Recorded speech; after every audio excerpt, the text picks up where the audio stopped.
বিসমিল্লাহির রহমানির রহিম। আমি মোহাম্মদ আরিফুর রহমান, সহকারী শিক্ষক ভৌতবিজ্ঞান পুটিবিলা উচ্চ বিদ্যালয়, লোহাগাড়া, চট্টগ্রাম। আজকে আমরা অষ্টম শ্রেণীর প্রথম অধ্যায় গণিত বিষয়ের প্রথম অধ্যায় ম্যাজিক বর্গ নিয়ে আলোচনা করব। আজকে আমরা প্রথমেই 3 ক্রমের ম্যাজিক বর্গ নিয়ে আলোচনা করব। আজকে আমরা শুরুতেই 3 ক্রমের ম্যাজিক বর্গ যখন করতে গেলে আমাদের প্রথমে একটা সূত্র জানতে হবে ম্যাজিক বর্গের। সেই সূত্রটা হলো এখানে ক ইন্টু ক স্কোয়ার যোগ 1/2। তাহলে আজকে আমরা যেহেতু 3 ক্রমের ম্যাজিক বর্গ এটা জানবো, তাহলে এখানে ক এর মান আমাদের বসবে 3। এখানে যদি 4 ক্রমের হয় এখানে ক এর মান 4, 5 ক্রমের হলে এখানে ক এর মান হবে 5। তাহলে এখন আমরা এখানে 3 ক্রমের যদি হয় তাহলে 3 ইন্টু 3 স্কোয়ার যোগ 1/2। তাহলে এখন 3 উপরে স্কোয়ার মানে 9 যোগ 1/2। তারপর 9 আর 1 10/2। 10কে 2 দিয়ে ভাগ করলে 3 গুণ 5, 3 5 15। তাহলে আজকে আমরা 3 ক্রমের ম্যাজিক বর্গ তৈরি করতে গেলে প্রথমে একটা বর্গক্ষেত্র নিতে হবে। বর্গক্ষেত্রকে এখানে আমাদের এটাকে 3 ভাগে ভাগ করতে হবে, 1 ভাগ, 2 ভাগ, 3 ভাগ। এটাকেও উপরে নিচেও 3 ভাগ করতে হবে। তাহলে এখন আমরা 3 ভাগ করার পর এখন গড় হয়ে গেল আমাদের মোট 9টা। এখানে 9টা বর্গক্ষেত্রে রূপান্তর করতে হবে। এরপর এখন আমাদের 3 ক্রমে ম্যাজিক বর্গ তৈরি করার ক্ষেত্রে এখানে 1 থেকে 9 এই সংখ্যাগুলোকে এমনভাবে সাজাতে হবে যেন এখানে এদের যোগফলগুলো হবে 15। এখানে পাশাপাশি যোগ করলেও যোগফল 15, উপরে নিচে যোগ করলেও 15, কোনাকুনি যোগ করলেও 15।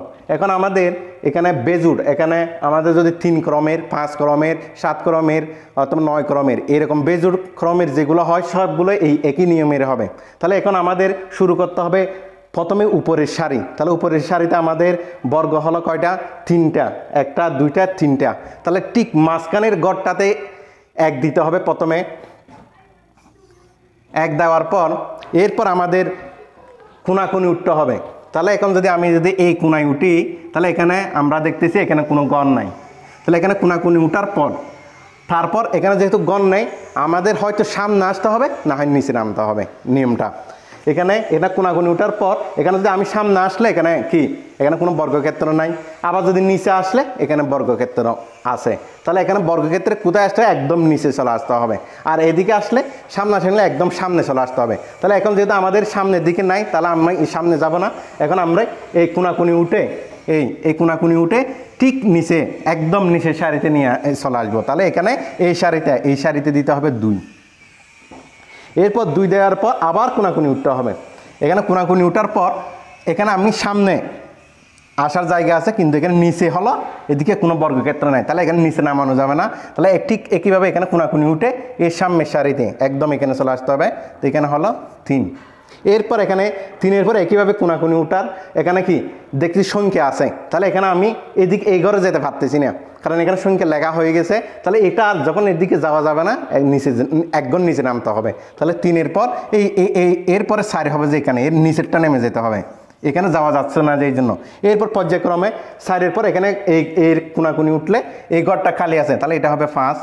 এরপর এই কোনাকুনি উঠলে এটা হলো 6 যাওয়ার পর এখানে যদি আমি এই কোনাকুনি উঠি এদিকে সামনে আসলেও কোনো গড় নাই, আবার নিচেও কোনো গড় নাই, বর্গক্ষেত্রের কোনো নাই। তাহলে এখন কি করতে হবে? এরকম যদি আমি কোনাকুনি উঠে যদি সামনে অথবা নিচে নামতে না পারি তাহলে 1 ঘর নিচে নামতে হবে। তাহলে আমরা এরপর 6 এখানে 7 দিবে নিচের ঘরে। এরপর আবার কোনাকুনি উঠবো। কোনাকুনি উঠার পর নিচে এখানে গড় নাই কিন্তু সামনে আছে, তাহলে এখানে সামনে চলে আসবো। তাহলে এখানে 8। এরপর এখানে কোনাকুনি উঠবো, উঠে একদম সামনে কিন্তু এখানে গড় নাই কিন্তু নিচে চলে আসতে হবে। এখানে এই ঘরটা হলো 9। তাহলে এখন দেখো আমরা 1 থেকে 9 পর্যন্ত সব সংখ্যাগুলো সাজানো হয়েছে। এখন দেখো আমরা একটু যোগ করে দেখি। এখানে আমাদের সূত্রেই বলতেছে যে এখানে যোগফলগুলো উপরে নিচে তারপর কোনাকুনি পাশাপাশি যোগ করলে 15 হবে। এখন 15 হচ্ছে কিনা আমরা একটু দেখি।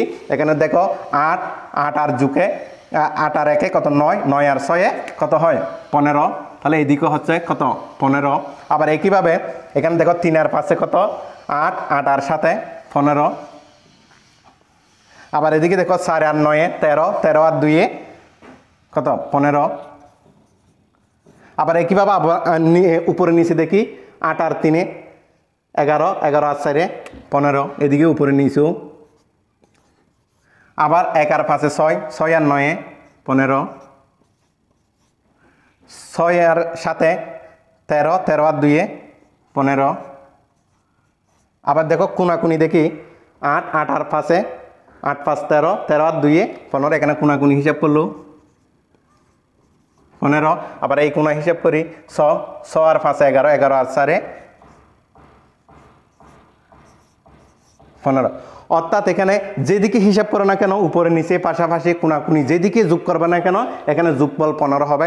ঠিক একইভাবে কি এখানে প্রত্যেকটা এখানে 3 ক্রমের 5 ক্রমের 7 ক্রমের বেজুর যেগুলো আছে ক্রম সবগুলো এইভাবে এখানে যদি এরপরে কি 5 ক্রমের হয় তাহলে এখানে ম্যাজিক বর্গটা 5টা মোট 25টা ঘর হবে।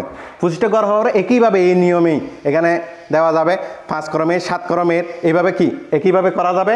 তাহলে তোমাদের বাড়ির কাজ থাকবে কি 5 ক্রমের এবং কি 7 ক্রমের ম্যাজিক বর্গগুলো তৈরি করে নিয়ে আসা।